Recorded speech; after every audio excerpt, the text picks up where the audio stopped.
Hello guys, welcome to our channel. आज हम पढ़ेंगे क्लास 12 की फिजिकल एजुकेशन का chapter number first, that is planning in sports.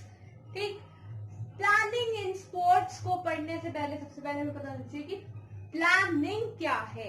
Planning का मतलब होता है, जो एक प्लान होता है वो ट्रैप मतलब जाल। ठीक, प्लान क्या होता है? जाल होता है जिसे हम बिछाते हैं फ्यूचर को कैप्चर करने के लिए। ठीक, वो जाल जिसे हम बिछाते हैं फ्यूचर को कैप्चर करने के लिए, उसे हम क्या कहते हैं? प्लान। ठीक है, अब फिजिकल एजुकेशन में प्लानिंग का क्या मतलब है? Planning is usually interpreted as a process to develop a strategy to achieve desired objective, to solve problems and to facilitate action. ये क्या है? ये प्रोसेस है जिसे हम करते हैं क्या करने के लिए? स्ट्रेटेजी को डेवलप करने के लिए, ताकि हम अपना डिजायर्ड ऑब्जेक्टिव अचीव कर पाए, अपनी प्रॉब्लम्स को सॉल्व कर पाए और एक्शंस को अच्छे से कर पाए। ठीक है, तो प्लानिंग क्या है? एक प्रोसेस है जिसे हम करते हैं स्ट्रेटेजी को डेवलप करने के लिए, ताकि हम अपना डिजायर्ड ऑब्जेक्टिव अचीव कर पाए, अपने प्रॉब्लम्स को सोल्व कर पाए और फैसिलिटेट कर पाए अपने एक्शंस को। ठीक है, अब जो ये हम प्लानिंग करते हैं, इसका ऑब्जेक्टिव क्या है? क्या मकसद है हमारा प्लानिंग करने का? ठीक, तो पहला ऑब्जेक्टिव है इसका to reduce unnecessary pressure of immediacy.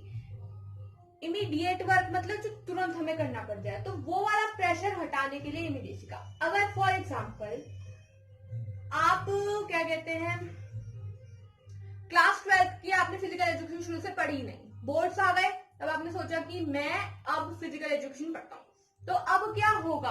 आप पे अननेसेसरी प्रेशर आ जाएगा कि ये चैप्टर कैसे करूं, ये चैप्टर कहां से करूं, ये भी कर लूं, वो भी कर लूं। पर अगर आप यही चीज शुरू से प्लान करके चलते, 15-15 मिनट डेली फिजिकल एजुकेशन को देते, तो आप पे ये जो प्रेशर है इमीडिएसी का, ये खत्म हो जाता। तो ऐसे ही ऑब्जेक्टिव ये है इसमें कि प्लानिंग करने से हमारा जो अननेसेसरी प्रेशर है ना, वो कम हो जाता है। ठीक, नेक्स्ट है to maintain a good control over the activities.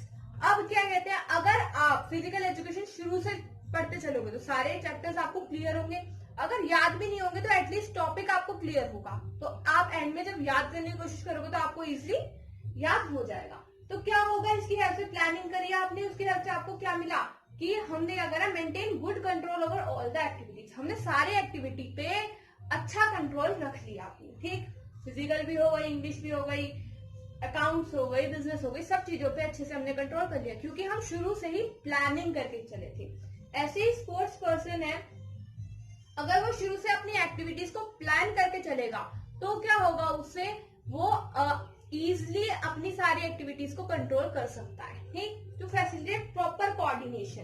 अब क्या होगा, अगर स्पोर्ट्स पर्सन है वो अच्छे से ट्रेनिंग वगैरह ले रहा है, तो वो हर चीज में प्रॉपरली कोऑर्डिनेट रह पाएगा। उसे पता होगा उसे कब रेस्ट करना है, उसे कब प्रैक्टिस करनी है, कैसे कितनी देर पहले वार्म अप करना है, जितनी भी चीजें होंगी वो सब वो इजिली कर पाएगा। तो टू फैसिलिटेट प्रॉपर कोऑर्डिनेशन को अच्छे से करने के लिए, अब मैं आपको आपका एग्जांपल देती हूँ। अगर आपने शुरू से ही सारे सब्जेक्ट्स पढ़े आपने, ठीक, तो क्या होगा, आप इजिली एग्जाम्स के वक्त उन सारे सब्जेक्ट के बीच प्रॉपर कोऑर्डिनेट कर पाओगे। ठीक है, नेक्स्ट क्या है, to reduce chances of mistake. अगर आपने शुरू से ही पढ़ रखा होगा तो आपकी मिस्टेक के चांसेस बहुत ज्यादा कम होंगे। अगर आप तुरंत ही पढ़ के पेपर देने की कोशिश करोगे तो आपको बहुत ज्यादा मिस्टेक्स होंगी, पर अगर आप शुरू से पढ़ते चले जाओगे तो मिस्टेक्स जो भी होंगी आपकी वो क्लियर हो जाएंगी, तो एंड में बिल्कुल भी मिस्टेक्स नहीं होंगी। ठीक, और क्या होगा, टू इंक्रीज एफिशिएंसी। क्या होगा, हमारी एफिशिएंसी बढ़ जाएगी, किसी भी काम को करने की हमारी एफिशिएंसी इजिली बढ़ जाएगी, क्योंकि हमने हर चीज प्लानिंग के थ्रू करा है। ठीक, टू एनहेंस क्रिएटिविटी। अगर हम हर चीज प्लानिंग के थ्रू करें तो हमारी क्रिएटिविटी भी बढ़ती है। आपको ज्यादा प्रेशर तो होगा नहीं एंड के समय पे, तो आप अलग अलग क्रिएटिव क्वेश्चंस पढ़ सकते हो, इंपॉर्टेंट क्वेश्चन पढ़ सकते हो, अलग अलग चीजें कर सकते हो। ऐसे ही स्पोर्ट्स पर्सन अगर प्लानिंग के थ्रू चलता है तो क्या होता है, वो एट द एंड अपनी स्किल्स में क्रिएटिविटी ला सकता है। ठीक, अपना एक स्टाइल ला सकता है उस चीज में। ठीक, जैसे धोनी क्रिकेट में हेलीकॉप्टर शॉट मारता है, तो वो क्या है, वो उसकी क्रिएटिविटी है।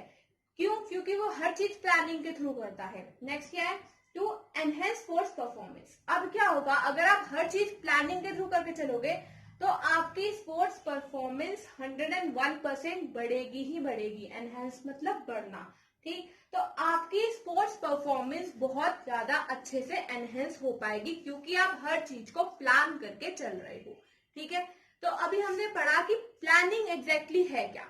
ये क्या है, एक प्रोसेस है जिसमें हम डेवलप करते हैं क्या, स्ट्रेटेजी, ताकि हम अपने डिजायर्ड ऑब्जेक्टिव को अचीव कर पाए, अपनी प्रॉब्लम्स को सॉल्व कर पाए और फैसिलिटेट कर पाए एक्शंस को। फिर मैंने आपको कुछ ऑब्जेक्टिव्स बताए प्लानिंग के, जिससे कि हम अपनी स्पोर्ट्स परफॉर्मेंस को इम्प्रूव कर सकते हैं। अगर आपको मेरी वीडियो अच्छी लगी तो please like, share, subscribe and comment. Thank you.